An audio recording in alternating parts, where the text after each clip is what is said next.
180 mètres de haut, 42 étages et 18 ans d'opposition pour les résidents du quartier de la Porte de Versailles. La tour Triangle, dont la fin de construction est prévue pour 2026, renoue avec une tendance détestée par les Parisiens, les gratte-ciel modernes. Alors que sa construction a des parfums de passage en force face aux multiples oppositions, de nouveaux mails révélés par le Canard enchaîné et consultés par Libération évoquent des échanges internes concernant Elisabeth Borne, alors directrice de l'urbanisme à la ville, et de hauts fonctionnaires de l'administration municipale. Pour évoquer ce dossier, nous recevons Olivier Rigaud, cofondateur du collectif Contre la Tour Triangle, qui s'est opposé à sa construction aux côtés de résidents, d'associations et d'élus depuis 2011.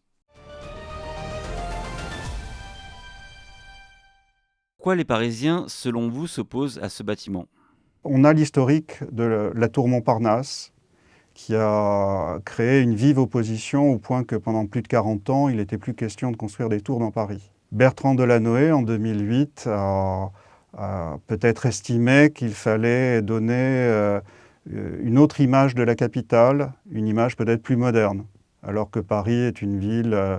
Les Parisiens, Bertrand Delanoë avait fait une consultation large auprès de 120 000 franciliens, et déjà à l'époque, 63% des personnes consultées étaient hostiles à la construction de nouvelles tours dans Paris. Et pourtant, l'exécutif parisien de l'époque a passé outre et donc a souhaité, sur 6 sites, qui étaient peut-être d'anciens sites industriels, en tout cas des sites où il fallait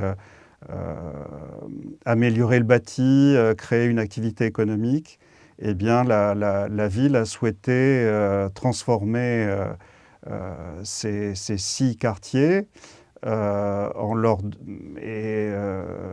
en donnant peut-être une image moderne avec des constructions de grande hauteur. Pourquoi parle-t-on de suspicion de favoritisme dans l'attribution du chantier à Unibail ? Alors, cette suspicion de favoritisme a été dénoncée depuis plusieurs années. Nous étions intervenus après avoir attaqué le permis de construire au tribunal administratif, au pénal.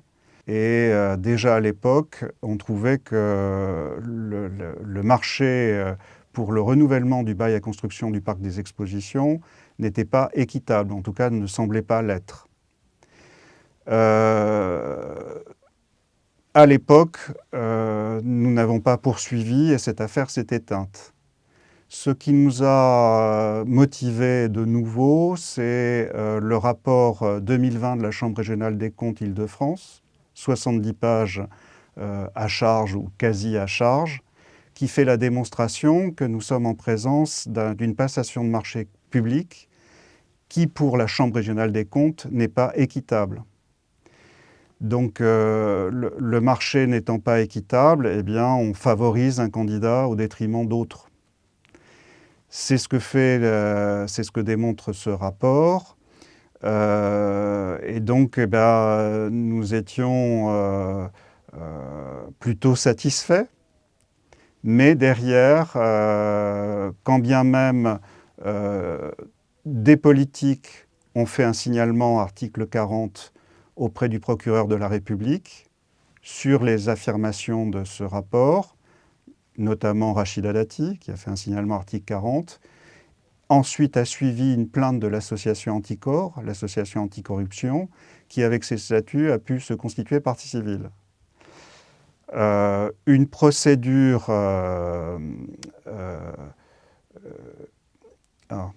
pardon. Une procédure préliminaire, d'instruction préliminaire a été ouverte et ensuite le procureur de la République financier a décidé d'ouvrir une procédure d'instruction. Au vu de ces informations de la Chambre régionale des comptes, ont suivi des perquisitions à l'hôtel de ville et au siège d'Unibail Rodamco Westfield. Pourquoi parle-t-on d'un ticket d'entrée de 263 millions d'euros ? Alors, un ticket d'entrée de 163 millions.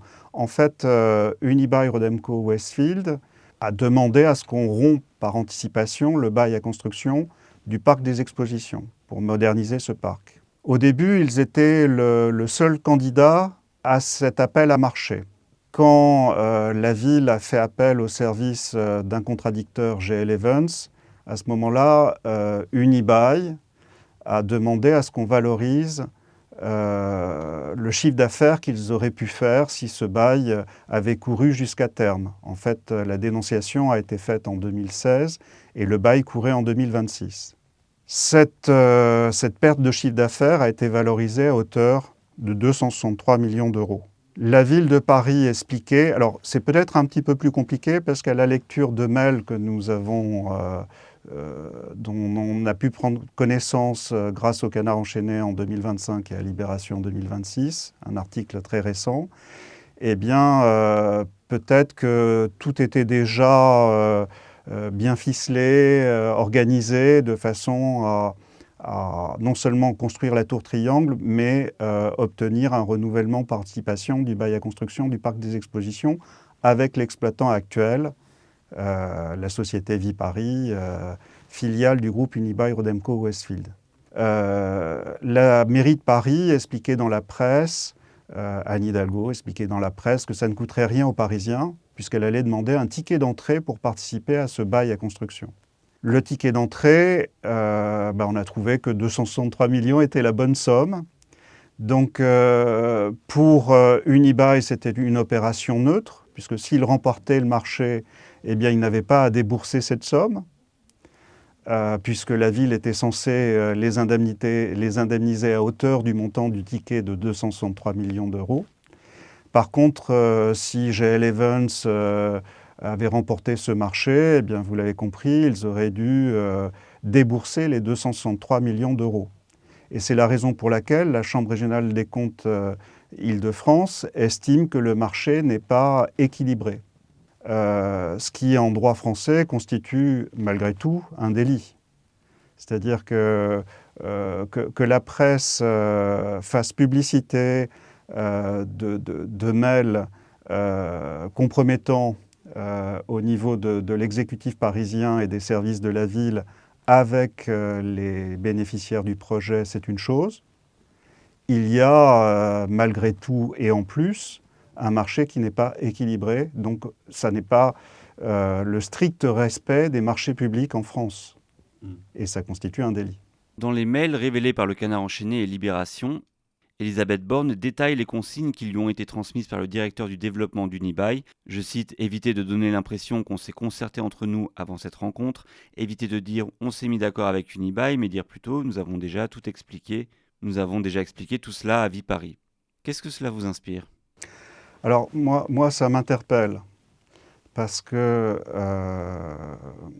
on parlait tout à l'heure d'une suspicion de délit de favoritisme ou de recel de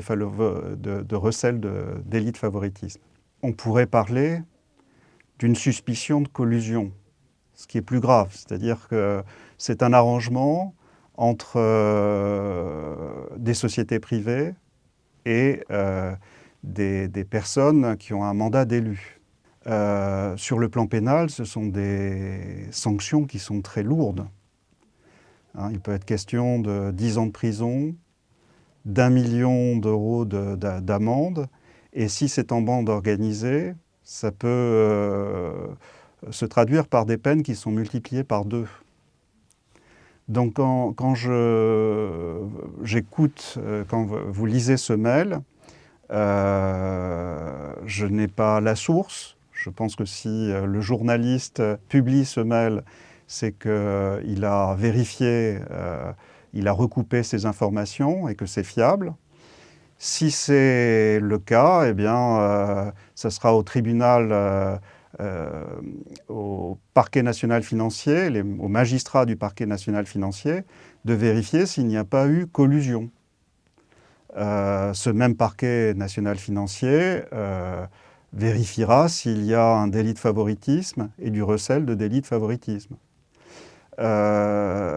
Ces infractions, ces délits, ce sont des délits et non pas des infractions, engagent de hauts fonctionnaires, engagent l'exécutif parisien, des promoteurs. C'est une situation qui me semble très grave si elle est avérée.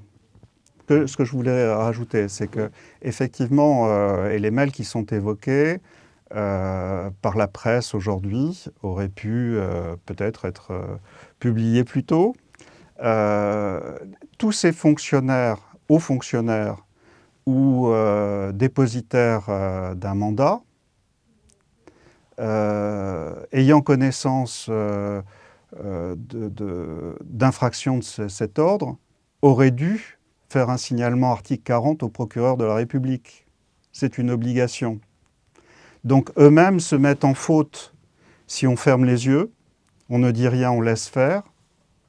Donc à mon avis, ce dossier au parquet national financier pourrait être non seulement lourd de conséquences, mais impliquer énormément de monde. À l'époque, Emmanuel Grégoire devient premier adjoint à la maire de Paris en 2017. Il remplace un autre adjoint, Julien, je cherche son nom. Et en 2020, il devient premier adjoint à la maire en charge de l'urbanisme. BFM TV, BFM Business, dans un article de 2020, explique que Emmanuel Grégoire fait pression sur Unibail-Rodamco-Westfield et AXA qui cofinancent le programme Tour Triangle pour qu'il signe avant le 31 octobre 2021 le bail à construction de la Tour Triangle pour éviter que la procédure soit caduque. Donc, à l'époque, Emmanuel Grégoire, on imagine bien avait pleine connaissance du dossier. Ça sent quand même bien la magouille, tout ça.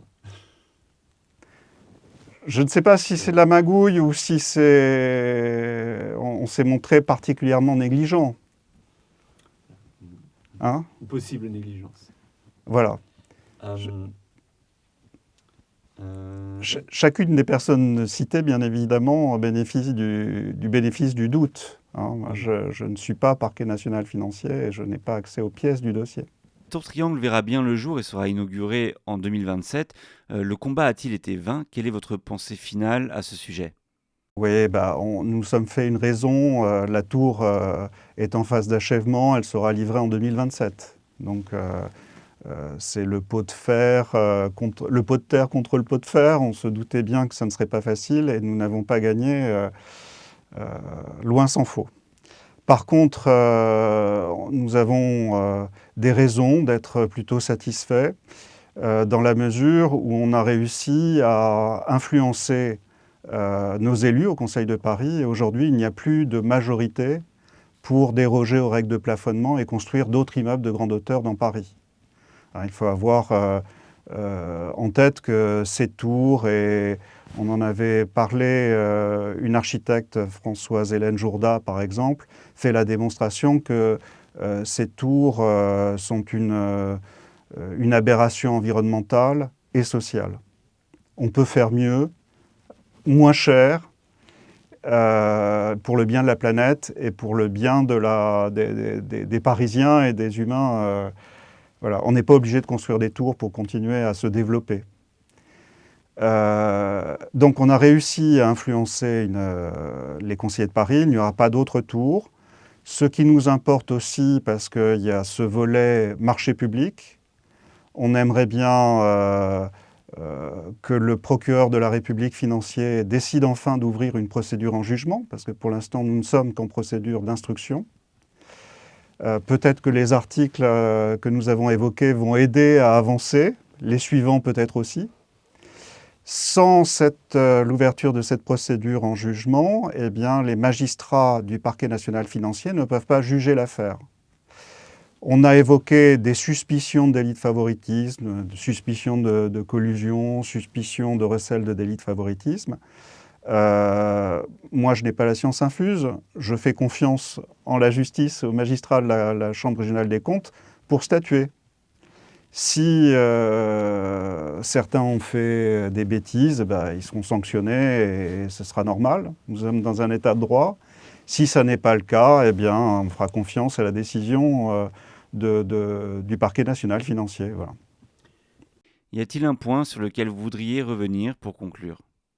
Encore une fois, je n'accuse pas, je révèle des possibilités d'infraction et je souhaite que la justice aille jusqu'au bout d'investigation de façon à ce qu'un jugement arrive et que nous soyons éclairés.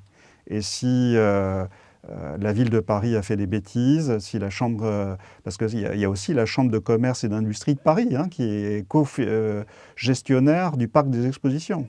On se demande pourquoi la Chambre de commerce et d'industrie de Paris, Île-de-France, joue les promoteurs immobiliers. Ce n'est pas son métier. Donc il y a une synergie qui s'est créée pour arriver coûte que coûte à une construction. Et ce coûte que coûte pose des questions.